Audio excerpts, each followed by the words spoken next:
Hello and welcome to UK Boating.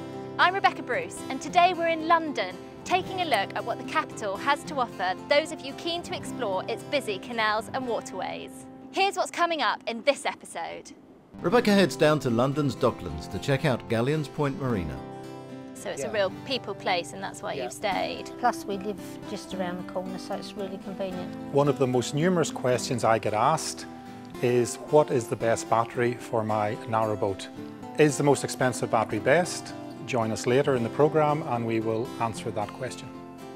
And we take a look at the city's newest cinema on a converted narrowboat. That was quite a challenge to make sure that the power was going to be there. But first, with the London 2012 Olympics now less than a year away, the excitement surrounding the nation hosting the Games is immense. So, what better way to combine your love of boats and waterways and more right alongside the Olympic Village? Well, British Waterways are way ahead of us with this one and have made booking your Olympic mooring really easy thanks to a dedicated website. I'm off to meet Gareth Stevens from British Waterways to find out more. Hi Gareth, great to meet you today and thanks so much for coming along to let us know a little bit more about what British Waterways have organised for their Olympic moorings. So very exciting, no one can ignore the buzz of the Olympics coming up. What have British Waterways got planned in terms of moorings for all the boaters that want to get involved? That's right, one of the fantastic things about the Olympic Park is it's surrounded by navigable waterways. British Waterways is offering a number of sites in and around the East London and Central London, close to the Olympic Park. We've got moorings on the Hertford Union Canal, Victoria Park, and then going back further into Central London, all of which offer good access to the Olympic Park. And in terms of size of the boats, can anyone moor at any of these places or are there certain restrictions? The canals are restricted. Generally we can accommodate wide beam vessels in London, up to around about 4.4 metres in width. We're offering moorings in 20-metre slots, though we can accommodate larger vessels than that if necessary. Okay, so there's a bit of flexibility. There is a little bit of flexibility, yes. All right. And then in terms of sort of once you've got the moorings and things, do people have to stay where they are, or is there a certain zone that they can move around in? We are asking people to minimise movements as well. We're going to have a lot of movements during the Olympic period, so obviously for water control, we're asking people to minimise their movements. And we fully expect people to arrive on the site there, stay there, and then use their boat to enjoy the facilities that London has to offer and obviously the buzz of the Olympics. Yeah, so just being a bit sensible with the traffic. Absolutely, yeah, that's right. Okay, great. So for people who are looking to moor, when can they get these moorings from and how long can they stay there? Well, the moorings are being offered in slots of 1 week. People can book multiple slots, but the minimum duration is a week or 2 weeks if they want to go for a second week or even a third week as well. People can book on our website and the site is available now. So everyone's really excited and they're looking forward to this, but the key question is how much are these moorings going to cost them? Well, there's a variety of prices. Obviously, as you can imagine, the sites close to the Olympic Park are the premium sites, but also we have sites in outlying areas which also offer good train links. I mean, we've got sites up as far as sort of Berkhamsted in sort of our southeast region. But the great thing about sites out there is that they offer good train links into London as well. So those sites tend to start at around £50 per week. But obviously in central London, they're more expensive the closer you get to the event itself. And then in terms of facilities, once the boaters get there, what can they expect to find?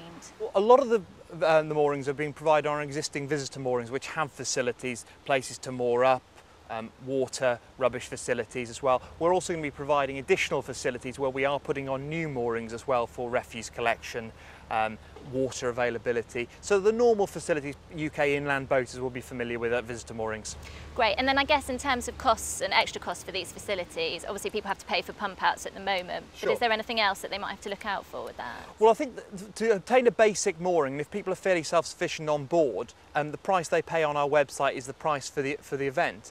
We're going to be offering mobile services such as for pump out, which obviously will be chargeable as an extra item. So everyone likes what they've heard and they're keen to get a mooring for the Olympics. How can they go about that? Okay, it's really simple. They need to go to our website, which is www.waterscape.com/London Boats 2012. And is it quite an easy website to use? It's quite obvious? It is quite easy. Once you get people who are used to navigating through our website will soon get the hang of it. Then they can go in there, choose a site, find out all the details of the site, where the nearest transport links are, and they can plan their sort of Olympic time around our website in terms of where they want to moor.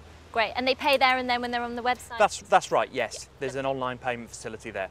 So Gareth, when it comes to people that have their home moorings here and they've got continuous cruising licences, what are the regulations going to be? Well, I think the Olympics is going to be a very different time for us. London is going to be extremely busy with boats. So what we're looking to do, and what we're certainly advising people is to, if you're looking to visit London during the Olympics, is get a mooring first. That is the key message. We're probably going to have established a controlled zone from Little Venice near Paddington, all the way into East London, around the Olympic Park, and then further up the River Lee towards Lee Bridge. Only vessels with a mooring in that area will be allowed to enter the zone unless they're passing through, at which there'll be times to navigate through the system. Right, so if you haven't got a mooring booked, don't come near it, basically. Well, I think what we're saying is the best, if you're thinking of visiting London during the Olympic time, is get online and get a mooring and book your berth and avoid the stress now. And then the other thing is, obviously all this is for the Olympics, but the Paralympic Games are coming up as well. Have you got the same regulations, or what's happening there? Well, the Paralympics is going to be slightly different. I think a lot of the focus is actually on the Games itself. So there's probably going to be less demand for boaters visiting London during the Paralympics. But what we are offering is for charity boats who want to visit London during that time. We are actually offering free moorings to coincide with the Paralympics. So actually, if there are any charity boats out there who want to visit London, it's a great opportunity to do so, and for free as well. So having all the charity boats and everyone involved in the Paralympics is really going to add to the atmosphere and enhance it all, really. Absolutely, yes. Wonderful. Thank you so much for coming down and taking us through it, Gareth. Thank you. So let's just recap a few of those details. British Waterways are offering moorings in central and east London locations. Wide beam vessels up to 4.4 metres can be accommodated, with moorings offered in 20-metre slots. The minimum booking period is 1 week, and bookings are now being taken online at waterscape.com/LondonBoats2012. Control zones will be in place from Little Venice in Paddington and by the Lee Bridge on the River Lee. If you're planning to cruise through the capital's canals during the Games, be sure to book your mooring well in advance. Situated in London's Docklands, Galleons Point Marina is conveniently located with fast rail links to central London and easy access to the M25. With its great facilities and on-site services, it's clear that Galleons Point Marina meets many of its customers' needs. So let's go and meet some of the staff, visitors and permanent moorers here to get the full story. The marina was actually started by my father in 1993. I came along about 12 years ago. I actually got made redundant from my previous employment and came in to help Dad with various things at the marina and decided to never leave, you know. And how did you end up at this particular marina? To be honest, I looked around a few marinas. This is great because it's got easy access to the Thames if you want to go out, so it's perfect for that. The people are really friendly. Lee and Eric and Ian are obviously really good people, and I don't know, it's just got a nice feel. You're not in the centre of London, you're just slightly on the outskirts, so in terms of access it's great, it's brilliant. So you've been at Galleons Point Marina for 17 years. Yeah. And what's made you decide to stay here for so long? Well, I totally refurbished the boat. It's a different boat from what I bought, but the cooperation that I got with the management was the decision that I stayed here. I mean, have helped me enormously. Yeah. That's really nice to hear. So it's Yeah. a real people place, and that's why Yeah. you've stayed. Oh, definitely. Plus we live just around the corner, so it's really convenient to be here every day, no travelling. And we're actually located on the north side of the river, just downstream from the Woolwich Ferry. I mean, people can go down into the estuary or they can go upriver into central London. We have two Docklands Light Railway stations. We have Galleons Reach and also King George V in easy walking distance. Do you tend to go out a lot and then come back? So you've got quite a lot, yeah. That's what's good about here. You can get out, and in most states they're tied, Yeah. and it's simple. There's no Easy cruising. Yeah. So I've heard a bit of plane noise while we've been here. Yes. Is that a problem for you or not? To be honest, you get used to it. You do get used to it. You just have to pause. They call it the Galleons Pause. We've got around about 120 boats, but we do have plans to expand. The maximum we can accommodate is actually around about 22 metres, which is governed by the size of the lock, so we do have a restriction on the size of the vessel. Hey, we go to the French, Belgium and Dutch canals, and we can rest assured that our berth is still ready for us when we come back, which is a great relief. Yeah, ready and waiting with friendly faces by the sounds of it. Yeah. I mean, we went off last year, didn't we? And Lee, as we were pulling away to go through the lock, Lee ran out with a bottle of champagne for us. Lovely, have a lovely holiday. Yeah, I mean, personal touches. On-site services, well, there's two things. There's lots of knowledge within the marina itself. A lot of the people here they've been dealing with boats all their life, so there's lots of knowledge there, which is great. A few people, Clive, who's on the yellow boat over there, he's always sort of kicking around, wealth of knowledge. Because I still had some work to do in this marina, and this part of the marina is where the work is being done on the boats. Maybe in other marinas you're not allowed to. You know, you start doing on the sander and, you know, it's a big no-no. Yeah. But this is fine, you know, nobody seems to worry. The neighbours, if there's anybody standing in the boat over the weekend, they don't mind because that's why they come down. Because we had it out the water and lots of toot and work all on the side, and there was no complaints or moans about it, was there? Yeah. And generally Lee and Eric and some of the maintenance team, they're very, very knowledgeable. There's a bit of an engineering office over there, so there's stuff there if we want to get stuff made up bespokely. So no, lots of wealth of knowledge. Yeah, it sounds like it. Everyone helps everyone as well. Everyone helps everyone. Typical marina, you know, everyone helps in. Very friendly.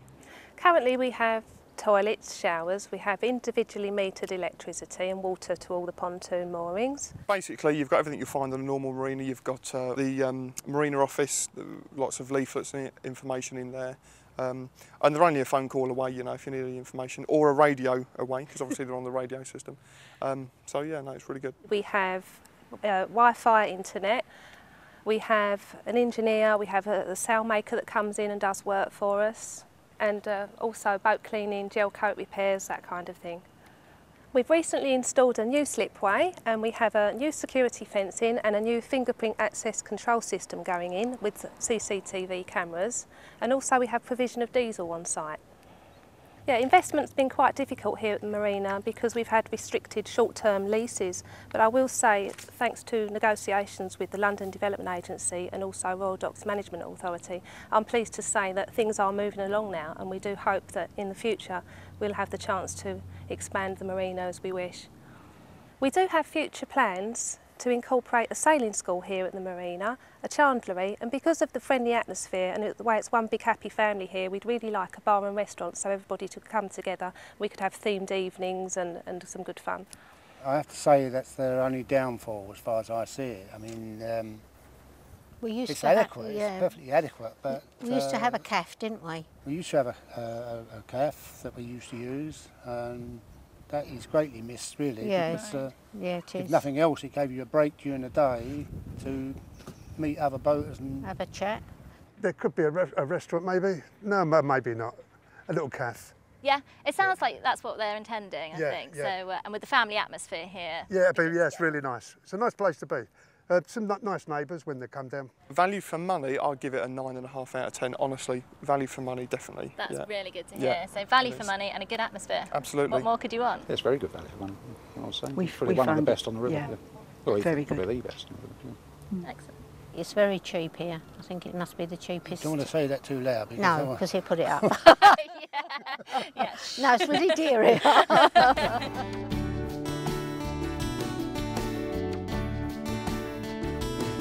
So the future certainly looks bright at Galleons Point.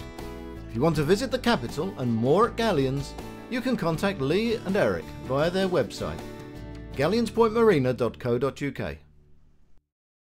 Well, that's it for part one, but join us again after the break when Charles Sterling will be back with his guide to buying the best battery for your boat, and I'll be visiting a floating cinema.